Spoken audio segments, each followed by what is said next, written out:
Hello guys, நான் உங்கள் தோழி. Welcome to my channel. நோ ஆல். ஹாய், இன்னைக்கு என்ன ரெசிபி? புதினா சட்னி. அதுவும் திருநெல்வேலி ஸ்டைலில் உங்களுக்கு நான் சொல்கிறேன்.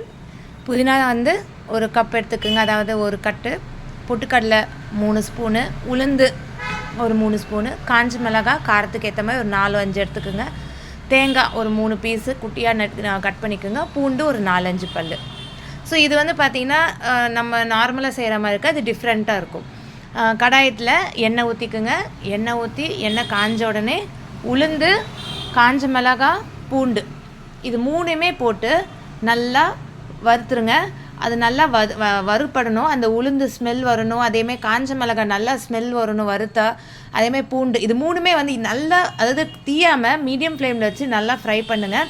அப்போ தான் அந்த வாசனை நல்லாயிருக்கும் சட்னிக்கு. ஸோ இது நல்லா வதங்கினதுக்கப்புறமா புதினா இலை வந்து நம்ம வாஷ் பண்ணி அதை பிழிஞ்சு எடுத்து அந்த இதோடு சேர்த்து அதை ஆட் பண்ணிவிடுங்க. ஸோ புதினாவும் வந்து நல்லா வதங்கணும். ஸோ புதினாவை ஆட் பண்ணுறேன். ஆட் பண்ணிவிட்டு அதுக்கப்புறமா அது நல்லா வதக்கணும். வதக்கினாதான் சட்னி டேஸ்ட்டாக இருக்கும். எப்போவுமே வந்து புதினாக்கு வந்து நல்லா வதங்கணும். ஸோ அது நல்லா வதங்கி நல்லா சுருங்கி வரணும். அந்த அளவுக்கு நல்லா வதக்குங்க. ஸோ மீடியமில் வச்சுக்கோங்க ஃப்ளேமை. ஸோ வதக்கிங்க பாருங்கள் எப்படி இருக்குது பாருங்கள். இந்த மாதிரி வந்து நல்லா ஷ்ரிங்க் ஆகி நல்லா சுருங்கி இருக்குது பார்த்திங்களா. இந்த மாதிரி வந்து நம்ம புதினாவை நல்லா வதக்கணும். வதக்கிட்டு அதுக்கப்புறமா அதை ஒரு பிளேட்டில் வச்சு ஆற வச்சுருங்க. ஆற வச்சுட்டு அதுக்கப்புறமா மிக்ஸி ஜாரில் தேங்காய் இருக்கு இல்லையா, அதை குட்டி குட்டி பீஸாக போட்டு ஃபஸ்ட்டு அதை மிக்சியில் அரைச்சிருங்க. ஏன்னா தேங்காய் எல்லாம் ஒன்றா அரைச்சிங்கன்னா தேங்காய் பல் சில இதெல்லாம் அரைப்படாமல் இருக்கும். அதனால் அதை ஃபஸ்ட்டு அரைச்சிட்டு அதுக்கப்புறமா இந்த புதினா எல்லாத்தையுமே போட்டு நல்லா ஒரு பீட் பண்ணிவிட்டு பொட்டுக்கடலை எல்லாத்தையும் சேர்த்துட்டு அதுக்கப்புறம் உப்பு தேவையான அளவு நம்ம சேர்த்துக்கலாம். உப்பு கம்மியாக இருந்துச்சுன்னா கூட நம்ம ஆட் பண்ணிக்கலாம், ஆனால் அதிகமாக போட்டுறாதீங்க. ஸோ உங்கள் தேவைக்கு ஏற்ற மாதிரி நீங்கள் உப்பை ஆட் பண்ணிக்கோங்க. உப்பு சேர்த்துட்டு மிக்சியில் நல்லா ஒரு 2-3 வாட்டி நல்லா தண்ணி ஊற்றி நல்லா அதை அரைச்சிருங்க. அரைச்சிட்டு அது நல்லா ஒரு பேஸ்ட் மாதிரி வச்சுருங்க. ரொம்ப நைஸாக இல்லை, நார்மலாக சட்னிக்கு எப்படி இருக்கும் அந்த மாதிரி கன்சிஸ்டன்சியில் வச்சுக்கோங்க. அதுக்கப்புறமா இதே நீங்கள் துவையலை கூட யூஸ் பண்ணலாம். இப்போ நான் சட்னி தரனால அதை கிண்ணத்தில் மாற்றிட்டு தேவையான அளவுக்கு தண்ணி சேர்த்து உங்களுடைய சட்னி நீங்கள் எப்படி விரும்புவீங்க அதுக்கேற்ற மாதிரி நீங்கள் அட்ஜஸ்ட் பண்ணிக்கோங்க. அட்ஜஸ்ட் பண்ணி அதுக்கேற்ற மாதிரி அந்த தண்ணி குவான்டிட்டியை நீங்கள் பார்த்துக்குங்க.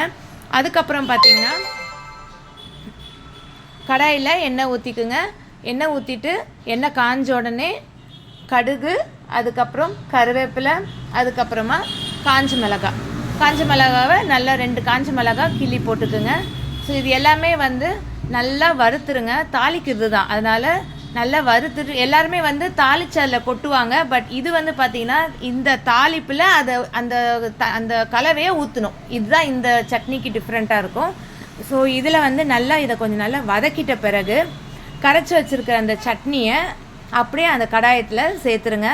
சேர்த்துட்டு கொஞ்சம் அந்த கிண்ணத்தில் இருக்கிற தண்ணியெல்லாம் கிண்ணத்தில் இருக்கிற சட்னி லைட்டாக தண்ணி ஊற்றி அலசி அதை ஊற்றிடுங்க. ஊற்றிட்டு தேவையான அளவு உப்பு செக் பண்ணி பார்த்துட்டு அதை கொஞ்சம் ஒரு 2 நிமிஷம் 1 நிமிஷம் வரைக்கும் லைட்டாக ஓரமாக கொஞ்சம் கொதி வரணும். கொதி வந்துருச்சுன்னா அதுக்கப்புறம் இறக்கிடுங்க. ரொம்ப விட்டுட்டிங்கன்னா அது கட்டி ஆகிடும், ஏன்னா பொட்டுக்கடலை சேர்த்துருக்கு அதனால். ஸோ அதுக்கப்புறமா உப்பு நீங்கள் தேவை பார்த்து டேஸ்ட்டு பார்த்து நீங்கள் உப்பு ஆட் பண்ணிக்கோங்க. அவ்வளோதாங்க, டேஸ்டியான புதினா சட்னி ரெடி. ஸோ இதை வந்து இட்லி தோசைக்கெலாம் சூப்பராக சாப்பிட்லாம், அருமையாக இருக்கும். இது பாருங்கள், தோசை ரெடி பண்ணியாச்சு. ஒரு தோசையில் நான் ஒரு பீஸ் எடுத்து உங்களுக்கு காட்டுறேன்.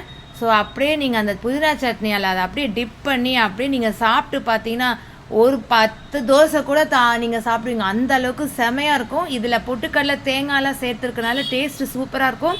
ஸோ நீங்களும் இந்த மாதிரி புதினா சட்னியை ட்ரை பண்ணிவிட்டு எப்படி வந்துச்சுன்றதை என்னோட வீடியோ கமெண்ட்ஸில் நீங்கள் ஷேர் பண்ணுங்கள். இந்த வீடியோ பிடிச்சிருந்தா மறக்காமல் லைக் பண்ணுங்கள், ஷேர் பண்ணுங்கள், அண்ட் என்னோடய சேனலை சப்ஸ்கிரைப் பண்ணுங்கள். ஸோ மீண்டும் அடுத்த வீடியோவில் சந்திப்போம். அது வரைக்கும் பாய். Thanks for watching. Have a great day.